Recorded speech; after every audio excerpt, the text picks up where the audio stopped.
우리가 믿는 하나님은 그 의로우신 하나님이십니다.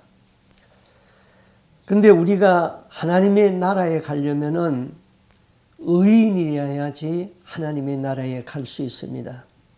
근데 문제는 우리가 다 죄인인데 어떻게 의로워져서 의로운 하나님이 계신 그 영화로운 천국에 갈 수 있겠습니까?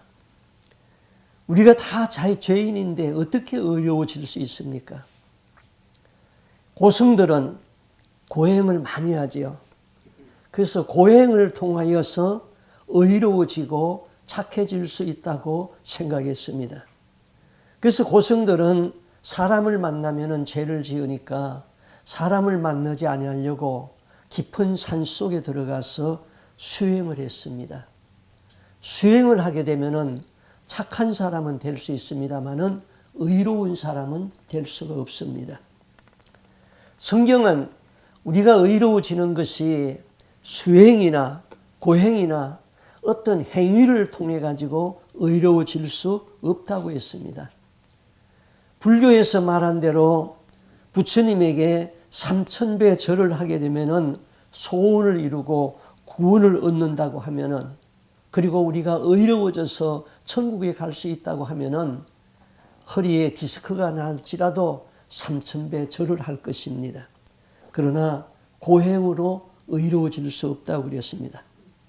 인간이 의로워질 수 있는 것은 오직 믿음으로 이루어진다. 이것은 이미 우리가 배운 말씀이죠. 그러면 우리가 믿는 믿음의 대상은 누굽니까? 우리가 믿는 믿음의 대상은 창조주 하나님 아버지죠. 그 하나님은 전지하십니다. 전능하십니다. 우주를 말씀 한마디로 창조하신 하나님이십니다.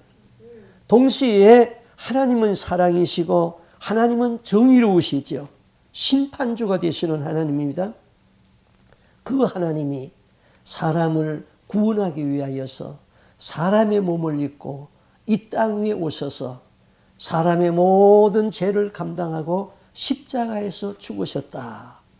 그것이 바로 우리가 믿는 예수 그리스도인 것이죠. 예수는 모든 인류의 죄를 담당하고 십자가에서 피를 흘려 우리의 죄를 대속하셨습니다. 이제 그 예수가 나를 구원할 자로 내가 믿을 적에 하나님은 나를 의롭다고 인정해 주십니다. 그러므로 내가 천국에 들어갈 수 있는 것은 내 공로로 가는 것이 아니고 오직 예수 공로로 천국 가는 것이죠. 이 사실을 우리는 은혜로 말미암아 값없이 구원을 받았다, 그렇게 말합니다. 은혜는 값이 너무 비싸기 때문에 돈으로 계산이 안 되는 것이죠. 하나님이 독생자 예수를 세상에 보낸 것이 은혜입니다. 사람의 생명은 너무나도 존귀해서 온 천하를 주고도 바꿀 수 없는 생명이라고 그랬습니다. 그런데 나 같은 죄인을 위하여서 예수님이 십자가에서 내 대신 죄값을 치르시고 나를 구원하신 것, 그것이 은혜입니다. 자, 우리 기독교에서는 속죄라는 말을 많이 사용합니다. 그래서 또 찬송도 부르지요. 속죄함 주 예수 내 죄를 속했네, 그렇게 찬송도 불러요. 속죄는 다른 말로 말하면 구속인 것이에요. 구속은 값을 지불했다는 것입니다. 나의 죄값을, 죄 없는 하나님의 아들 예수가 나를 위해서 죄값을 지불한 것이 구속인 것입니다. 그런데 값을 지불하였다는 이 상거래의 관계가 돈이 엄청나게 많은 아버지와 아들의 관계라고 한번 생각해 보세요. 아들이 아버지의 돈을 가지고 가서 장사를 하다가 100만 불을 손해를 봤습니다. 그러면 아들은 아버지에게 내가 손해 끼친 것을 잘 기록해 두었다가 다음에 돈을 벌어서 이자까지 꼭 갚아야지, 그래야만 해결이 됩니까? 그와 같은 행위가 따라서 부자 관계가, 아버지와 아들의 관계가 성립이 된다면은 그것은 채권자와 채무자의 관계인 것이지요. 아버지와 아들의 관계는 관계가 중요한 것이지 행위가 중요한 것이 아닙니다. 그 관계가 복음서에서 나오는 탕자 비유이잖아요. 탕자 비유에 보면은 두 아들이 있었어요. 큰아들, 작은아들이 있었어요. 작은아들이 아버지에게 자기 재산의 몫을 요구해가지고 그것을 다 가지고 나가서 다 허랑방탕하게 써버렸습니다. 그래서 우리는 그 아들의 이름을 탕자라고 불렀어요. 자, 탕자는 재산을 가지고 자기 마음대로 살 수 있는 먼 나라로 갔죠. 이거는 방종이고 자유를 빙자한 타락이었습니다. 죄인들에게 가장 거추장스러운 것은 하나님이 존재하고 있다는 사실이죠. 탕자는 하나님도 잊어버리고 아버지도 잊어버리고 자기 의지대로 살겠다는 거예요. 먼 나라로 가서 재산을 다 탕진했어요. 탕자는 돈을 다 탕진하고 그 나라에 흉년이 들어오니까 먹을 것이 없어서 돼지 치는 사람의 집에 부침을 받았습니다. 그런데 돼지 치는 열매, 돼지가 먹는 그 지업 열매로도 자기 배를 채울 수가 없습니다. 그는 그때서 깨닫습니다. 내 아버지 집에는 먹을 것이 없는데 나는 여기서 줄여 죽게 되었구나. 그렇게 깨닫게 되죠. 자, 우리는 하나님으로부터 많은 것 받았습니다. 건강도 있습니다. 때로는 신령한 은사도 받았습니다. 젊음의 축복도 받았습니다. 돈도 있습니다. 좋은 가정도 있습니다. 이거 다 하나님을 위해서, 이웃을 위해서 봉사하라고 주신 것인데 다 탕진했어요. 그렇다면은 우리가 탕자와 무엇이 다릅니까? 그렇다면은 돼지가 먹는 지업 열매, 그것보다도 더 험한 밥을 먹고 고생의 떡과 고달픈 삶을 살아야 합니다. 우리가 꼭 그렇게 되어야지 하나님 앞에 돌아온다면은 그건 아주 미련한 사람입니다. 여러분은 사랑을 받기 위해서 태어난 사람이죠? 맞아요. 여러분은 하나님의 사랑을 받아야 됩니다. 그리고 하나님으로부터 그 사랑을 이웃에게 베풀기 위해서 태어난 사람입니다.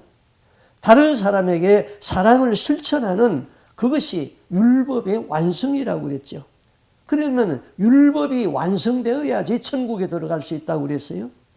천국에 들어갈 수 있는 자격을 얻는 것이죠. 자, 그러면은 탕자 이야기의 주제가 뭡니까? 탕자 이야기의 주제는 집을 떠났던 그 아들이 회개하고 돌아오면은 용서하신다는 것이 아버지의 사랑이 주제인 것이죠.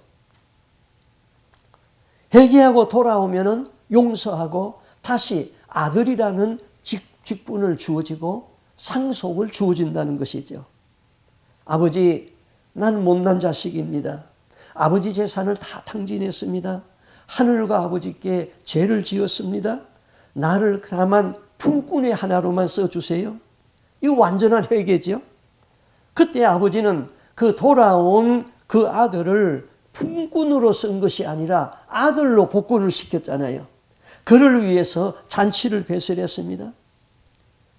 기독교의 신앙의 출발점은 죄인에서부터 출발하고 회개를 통하여서 죄를 용서받고 마지막으로 아버지의 아들이 되는 신분을 확보하고 천국에 들어가는 거예요. 탕자는 아버지에게 불순종하고 자기 고집대로 살고 허랑방탕하게 살고 재산을 상기와 함께 놀아나면서 탕진한 아들입니다. 이 아들이 아버지 앞에 돌아와서 고백합니다. 아버지, 내가 하늘과 아버지께 죄를 지었으니 아버지의 아들이라고 감당할 수가 없습니다. 나를 다만 품꾼의 하나로 사용해 주세요. 이건 자기의 잘못의 각성이죠.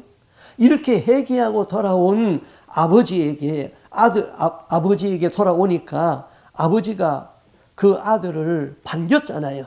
손에 가락지를 끼워 주었습니다. 발에 신발을 신겨 주었습니다. 아들의 주위를 복권시켰습니다. 그리고 그 아들을 위하여서 잔치를 배설했습니다. 그러면은 아들이 되는 조건은 아버지께로 돌아오는 거예요.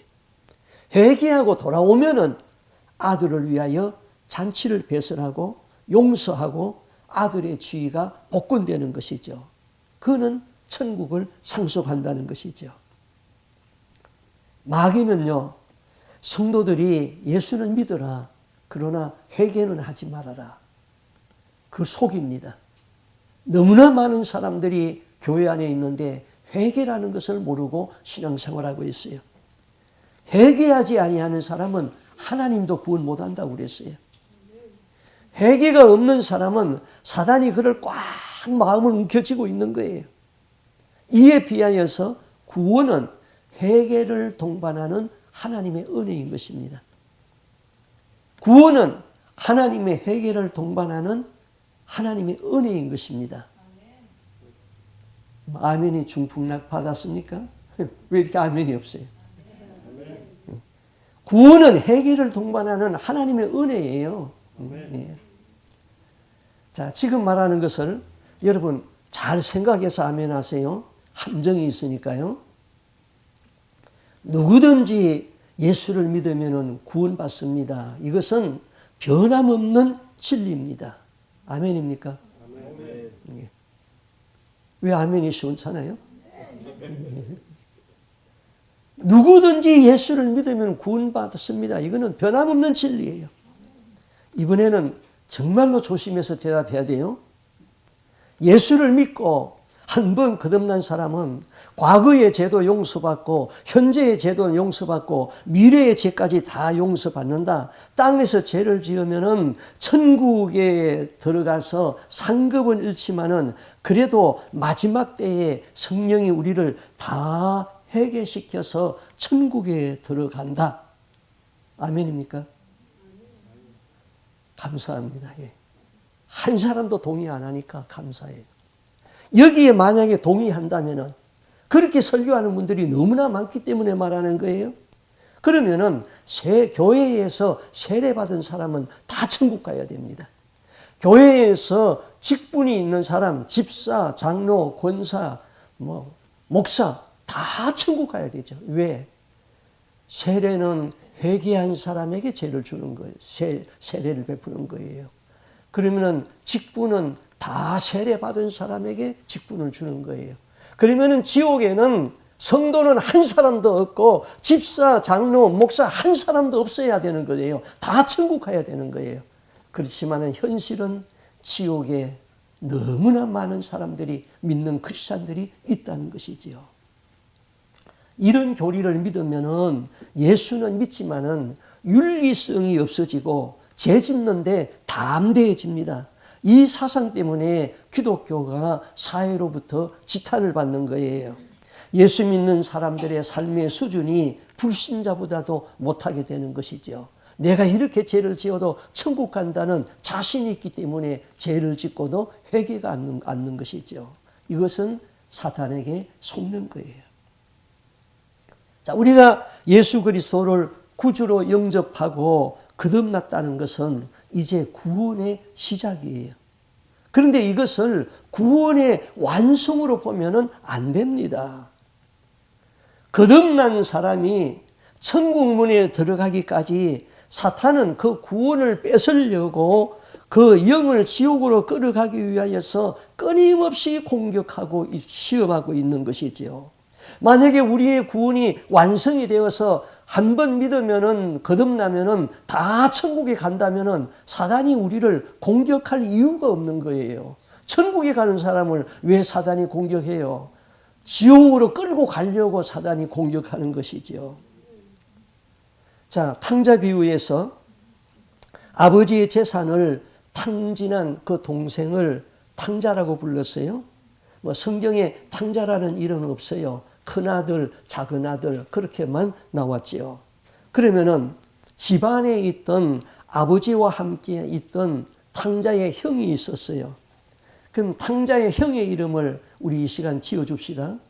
동생을 탕자라고 했으니까 탕자의 형의 이름을 뭐라고 지을까요? 탱자라고 합시다. 탱자. 자, 탕자가 돌아오니까 아버지가 환영하고 잔치를 했어요. 동생이 집으로 돌아왔다는 소식을 형 탱자가 들었어요. 탱자는 탕자에 대하여서 분노한 마음이 생겼어요. 저가 노하여 그랬어요. 그리고 아버지의 살림을 창기들과 함께 삼켜버린 이 아들 그랬습니다. 탱자는 아버지의 하는 일에 대하여서 항변하고 그 말이 아주 험악했습니다. 분노했어요. 그러면은 우리는 주로 어디에서 분노합니까? 우리는 주로 가정에서 분노해요. 그리고 때로는 교회 공동체 안에서 분노해요. 내 이웃에 사는 사람이 나를 힘들게 해서 분노했습니까? 미국의 대통령이 나를 힘들게 해서 내가 분노했습니까? 가정이 천국이고 교회가 천국인데 가정이 천국이 되고 교회가 천국이 상징 아닙니까? 가정과 천국이 사랑이 있어야 되는데 가정과 교회에서 우리는 분노하고 있어요. 교회 생활에서 행복해지려면은 사랑을 받고 은혜가 충만해야 되는데 우리는 사회에서 받은 스트레스를 교회에서 풀려고 그래요. 또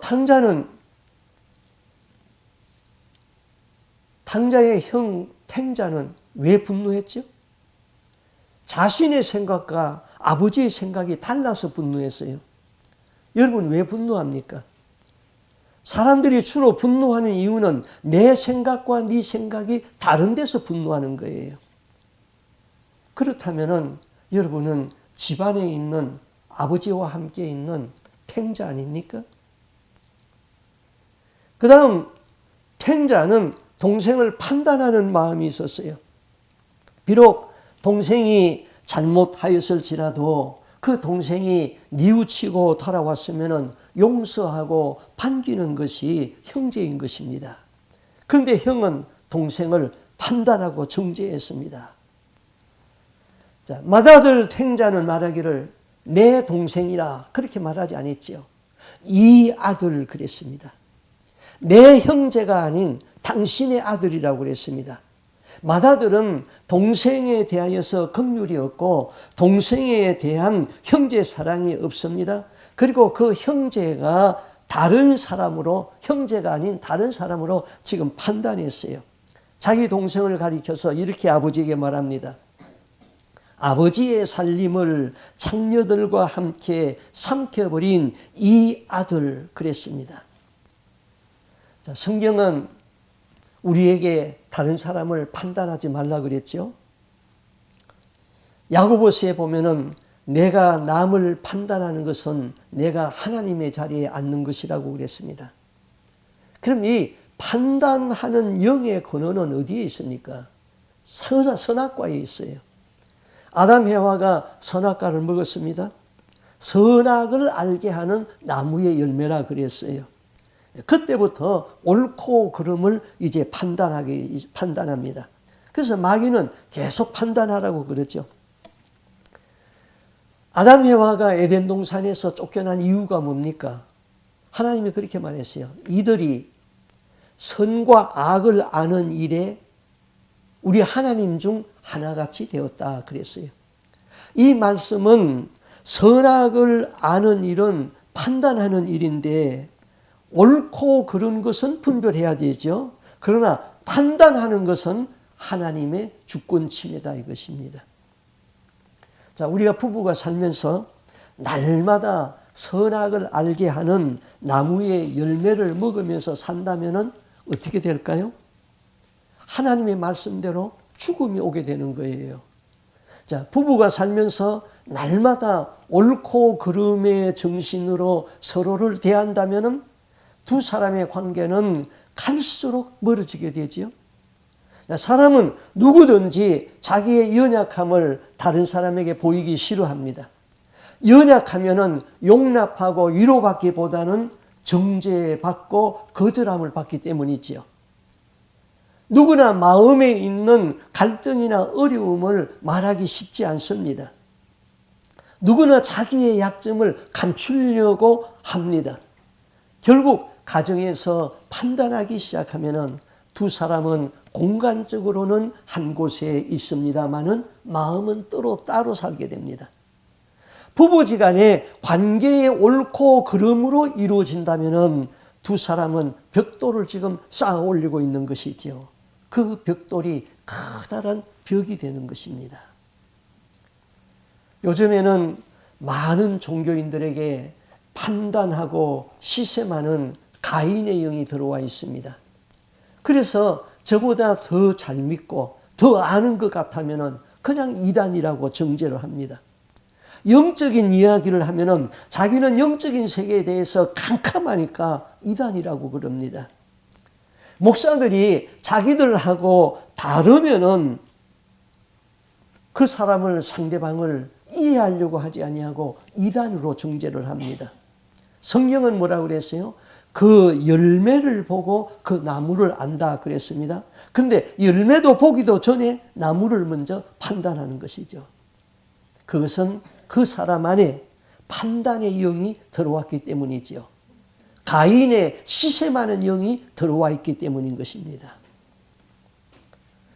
야곱의 외삼촌 라반이 야곱이 자기 가족을 다 데리고 밤중에 도망갔다는 사실을 알았습니다. 그때 라반은 야곱을 죽이고 그의 딸들을 다 뺏어오고 그의 재산을 탈취하겠다고 야곱을 추격을 했습니다.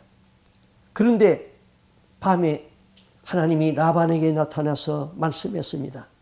너는 선악간에 야곱에게 말하지 말라. 옳고 그름을 떠나서 너는 말하지 말라. 라반의 입장에서는 판단하고 야곱을 죽이고 그의 재산을 다 뺏어오고 딸들을 뺏어오리라고 했습니다마는 하나님이 나타나서 판단을 금했습니다. 라반의 혀를 조심하라고 경고를 했습니다. 판단하는 이는 오직 하나님이십니다. 판단은 사람이 하나님의 자리에 서 있는 것이죠. 판단하는 것은 정말로 큰 죄 중에 큰 죄예요. 그런데 우리는 사람을 너무나도 판단해요. 판단하는 것은 하나님의 몫이고 원수를 갚는 것도 하나님의 몫이에요. 내가 원수를 갚거나 내가 판단하는 것은 하나님의 주권을 침해하는 것이지요. 지금 여러분 안에는 판단하고 정죄하는 맏아들 탱자의 성품이 없습니까? 맏아들은 아버지와 함께 오래 살고 있기 때문에 자기가 버려진 탕자라는 것을 모르고 있습니다. 동생은 집을 나갔다가 돌아온 탕자입니다. 그런데 집안의 맏아들은 집안에 있는 탕자라는 사실을 모르고 있는데 문제가 있는 것이죠. 우리 안에, 여러분 안에 맏아들의 근성, 이 탱자의 근성이 없지 않습니까? 우리가 예수는 오래 믿었어요. 기도할 적에 입술로는 나는 죄인입니다 하고 죄를 고백하기는 하였어도 정말로 통회하며 눈물 흘리며 회개는 했습니까? 여러분, 지 교회에서 다 귀한 직분을 가지고 있습니다. 매주일 교회에서 봉사합니다. 그런데 다른 사람을 정죄하고 판단한 그 죄는 어떻게 하려고 그럽니까? 하나님은 동생 아벨에 드린 제물은 하나님이 받으시고 자신이 드린 제물은 받지 않았다고 동생을 시샘하는 그 가인의 영이 우리 안에 있다는 것이지요. 그것을 회개하라는 것입니다. 자, 탕자의 비유가 우리에게 가르쳐주는 근본적인 진리는 집 떠난 탕자에 있는 것이 아니라 돌아오면은 용서한다는 아버지의 사랑에 있는 거예요. 나는 못난 자식입니다. 아버지의 재산을 탕진했습니다. 하늘과 아버지께 죄를 지었습니다. 나를 다만 품꾼의 하나로만 써주십시오. 회개하면서 돌아온 아들을 아버지는 품꾼의 하나로 쓰지 아니했습니다. 아들로 복권시켰어요. 아버지는 떠나간 그 아들을 늘 척은히 여기고 고통을 분담했어요. 돌아온 적 그를 기뻐하고 반기고 잔치를 배설했죠. 주의가 회복됐어요. 그래서 천국에 들어간다는 것이죠. 사단은 끊임없이 우리가 구원받는 것이 믿음이 아니고 행위에 있다고 속입니다. 하나님과 자신을 이기적인 계산을 가지고 거래하는 남이라고 지금 그런 생각을 갖게 합니다. 그래서 조금 잘하면은 교만해지고 조금 못하면은 낙심합니다. 그렇다면은 아버지와 아들의 관계가 아니죠. 우리는 아버지와 아들의 관계에 있어요. 아버지는 아들 된 우리에게 행위 이전에 관계와 믿음을 요구하는 것입니다. 자, 유대인들은 생각하기를 율법을 잘 지킴으로 구원을 얻는다고 생각했어요. 그래서 율법을 열심히 지켰어요. 일주일에 2번 금식하고 11조 잘 내고 안식일 거룩하게 지키고 또 간음하지 아니했고 그렇게 율법을 문자에 매여서 잘 지켰어요. 그런데 바울이 말하기를 너희들이 그 율법 잘 지킨다고 천국 가는 것 아니다. 율법은 죄를 깨닫게 하기 위해서 주신 것이다. 그랬어요. 율법의 행위로는 천국에 들어갈 사람이 없다. 행위로 의로워지는 것이 아니다. 하나님을 믿음으로 의로워진다. 그랬어요. 이미 배운 말씀이죠. 그런데 유대인들은 그들 믿음의 조상 아브라함을 최고로 높이면서 아브라함의 후손됨을 자랑했습니다. 그래서 아브라함 그러면은 모르는 사람이 없습니다. 의사소통에 있어서는 그들 조상 아브라함이 가장 효과적입니다. 아브라함을 모르는 사람이 없기 때문이죠. 이스라엘 사람은 모세도 너무나 잘합니다. 모세는 시내산에서 하나님의 율법을 받은 사람입니다. 그런데 바울이 모세를 예를 들면은 모세는 율법을 받은 사람, 율법을 지킴으로 구원받는다 이렇게 되니까 바울이 아브라함을 예를 들었어요. 아브라함은 율법이고 십계명이고 그 상관이 없는 사람이에요. 모세 훨씬 이전의 사람이니까요. 그러면 아브라함이 하나님께 어떻게 의롭다함을 받았는가? 그게 이제 오늘 읽은 성경이잖아요. 그런즉 육신으로 우리 조상된 아브라함이 무엇을 얻었다 하니요? 만일 아브라함이 행위로서 의롭다 하심을 얻었으면 자랑할 것이 있으려니와 하나님 앞에서는 없다. 성경이 무엇을 말하느냐? 아브라함이 하나님을 믿음에 이것이 저에게 의로 여기신 바 되었다. 자, 아브라함이 의롭게 된 것이 행위에서인가 믿음에서인가? 아브라함의 나이 75세 때입니다. 하나님이 아브라함을 불러서 가나안 땅으로 보냈습니다. 그리고 그에게 약속했습니다. 내가 네 자손을 하늘의 별수와 같이 많게 하고 이 땅을 너와 네 자손에게 주겠다 그랬어요. 아브라함이 약속을 받았어요. 그러나 아브라함은 아직 그에게 자식을 주겠다고 약속은 했습니다마는 자식이 없어요. 기다리고 있습니다. 아브라함을 밖으로 불러냈습니다. 밤인 것 같아요. 하늘의 별들을 보여주면서 아브라함아, 저 별들을 네가 셀 수 있겠니? 너무 많네요. 못 세겠어요. 네 자손이 하늘의 별수와 같이 많아지겠다. 그때 아브라함이 하나님의 말씀을 믿었다 그랬어요. 그 믿음을 보고 의롭다고 그랬어요. 그것이 창세기 15장 5절 6절입니다.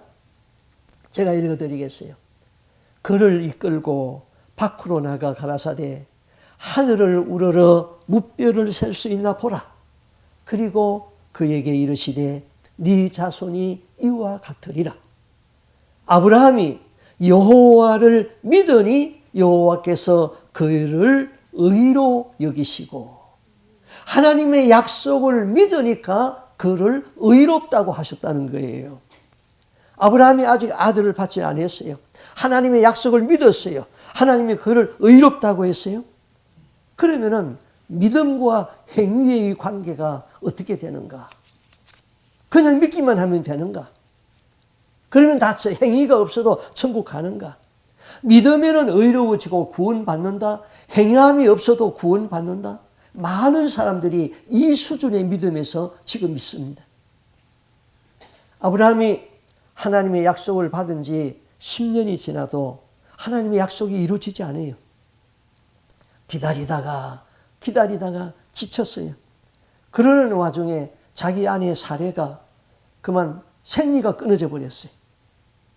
아브라함도 그의 아내 사레도 하나님이 아들을 주신다는 그 약속을 믿는 믿음에는 변함이 없어요. 그런데 자기 아내 사레가 생리가 끊어지니까 이렇게 생각합니다. 사라가 나는 틀렸구나. 나 아닌 다른 여자를 통해서 아마 아들을 주려는가 보다. 그렇다면 다른 여자 얻는 거 꼴 보기 싫으니까 내 종 하갈을 아내로 줘야 되겠다. 그래서 자기 아브라함과 상의해가지고 자기 몸종 하갈을 아브라함의 품에 넣어주었어요. 아주 합리적으로 생각했어요. 아브라함이 하갈을 통하여서 이스마엘이라는 아들을 얻었어요. 아브라함이 하나님의 약속을 믿기는 믿었는데 이스마엘을 얻은 때가 86세 때였어요. 그러나 하나님을 온전히 믿지 못하고 인간적인 방법을 썼어요. 그로부터 13년의 세월이 흘러갑니다. 아브라함이 99세 되는 날까지 하나님은 아브라함에게 말씀하지 않았어요. 환상도 없어요. 꿈도 없어요. 침묵하셨어요. 그 침묵의 기간은 6개의 자식 이스마엘이 성장하여 할례받기까지의 기간입니다. 이스라엘에서 13세는 성년이 되는 해입니다. 하나님의 계시가 없는 13년은 아브라함에게 고통의 기간이었습니다. 13년 후에 하나님이 아브라함을 불렀어요. 그리고 이렇게 말씀합니다. 아브라함아, 나는 전능한 하나님이시다. 너는 행하여 완전하라. 아브라함이 놀라고 기절하는 순간이에요. 아브라함아, 왜 이렇게 비실거렸느냐? 왜 이렇게 휘청거리느냐? 행하여서 완전하라. 입으로만 주여 주여 하지 말고 말씀을 행하여서 완전하라. 아브라함이 아차 하는 순간이지요. 아브라함이 하나님 앞에 책망받는 순간입니다. 하나님의 약속은 하갈의 소생 이스마엘이 아니었구나 하고 깨닫는 순간이었어요. 아브라함은 부끄럽고 민망해가지고 고개를 들 수 없고 그는 땅에 엎드렸다 그랬습니다. 하나님의 약속을 온전히 믿지 못하고 믿는다고 하면서도 행하는 것은 믿음으로 행하지 아니하고 자기 생각대로 했고 자기 경험대로 했고 또 실패하고 비실거리는 우리를 보고 하시는 말씀이에요.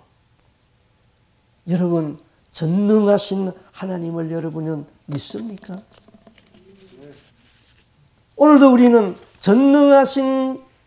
전능하사 천지를 만드신 하나님 아버지를 내가 믿사오며 그렇게 고백했어요. 하나님 말씀합니다. 나는 전능하다. 그리고 나를 보라. 그리고 행하여서 완전하라. 자신이 구원을 받았다고 말씀을 버리지 말라는 것이지요.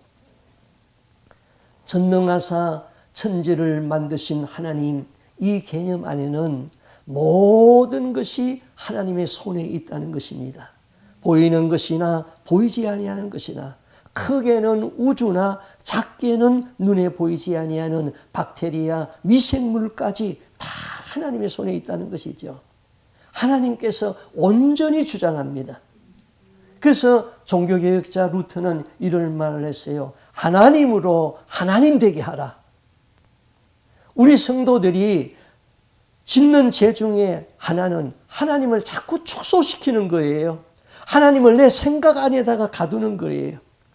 여러분, 하나님이 어려운 일이 있습니까? 한번 물어볼까요? 하나님이 감기를 고치는 것이 쉽겠어요? 암을 고치는 것이 쉽겠어요? 하나님이 감기를 고쳐주시면 감사합니다 하고 암을 고치면 할렐루야 그럽니까? 하나님 편에서는 감기나 암이나 똑같아요, 그거. 우리 인간 편에서 암이 어렵고 감기가 쉬운 것이지 하나님, 전능하신 하나님 편에서는 똑같다 이거예요. 하나님에게서는 어려운 일도 없습니다. 하나님은 전능하십니다. 하나님이 가장 쓰기 어려운 사람은 이런 일이 상식적으로 어떻게 일어날 수 있습니까 하고 상식을 내세우는 사람 쓰기 힘들어합니다. 그래서 유명한 그 파스칼이 이런 말을 했어요. 믿음이라는 것은 이성을 십자가에 못 박는 행위이다. 불신앙과 죄로 오염된 이성, 자기 상식을 벗어나지 못하는 이 이성을 십자가에 못 박아라. 그리고 말씀에 순종하라. 그러면 네 앞에 기적의 물줄기가 터져나오고 축복의 통로가 활짝 열릴 것이다. 예수님이 유대인들을 보고 그런 말을 했죠. 요한복음 8장 56절에 보면은 너희의 조상 아브라함이 나의 때 볼 것을 보고 즐거워하였다 그랬습니다. 유대인들이 들으니까 기가 찬 얘기예요. 아니, 나이가 아만 많이 봐도 50이 안 되는 것 같은데 너는 50도 안 된 나이에 우리 조상 아브라함을 보았느냐?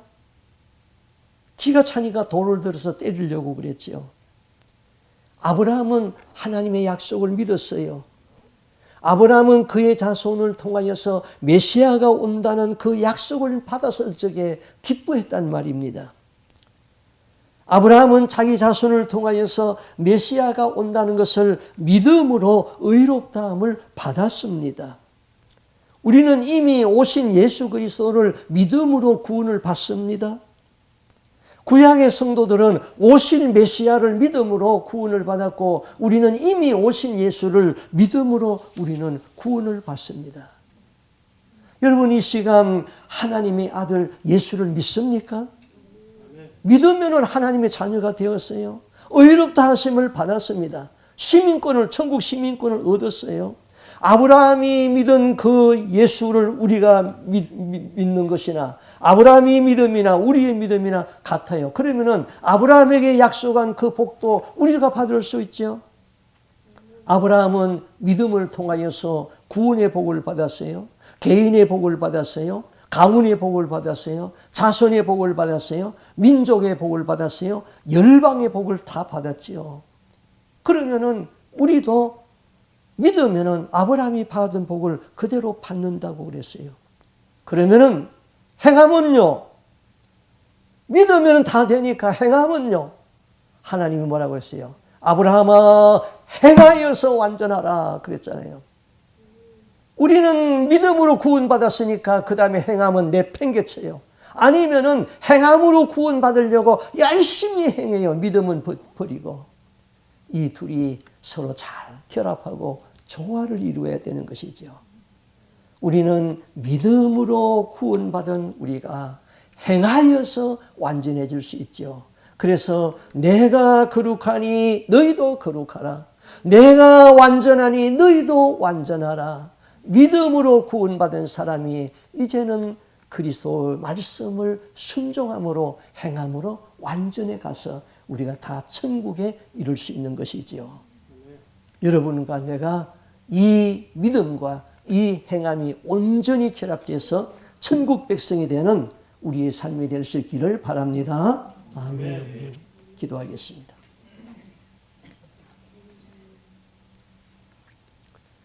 우리 하나님 아버지, 전능하신 하나님 아버지를 믿습니다.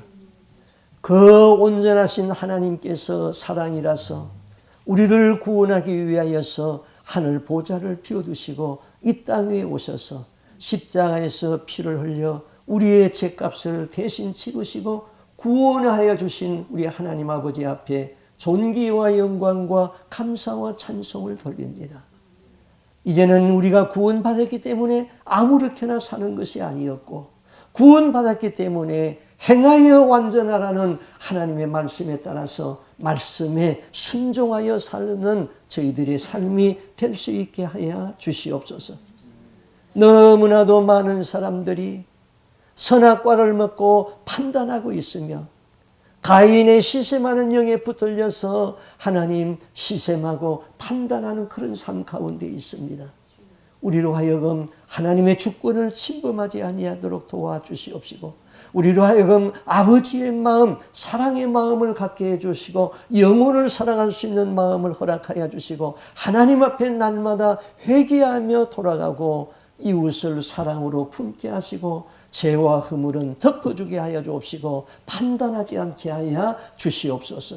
모든 판단의 영은 하나님의 것이오니 하나님의 주권을 침해하는 일이 없도록 오직 우리는 사랑을 베푸는 자만 되게 하여 주시옵소서. 그리고 행하여 완전하여져서 다 천국에 들어갈 수 있는 거룩한 하나님의 백성 되기를 소원하옵고 존귀하신 예수님 이름으로 기도하옵나이다.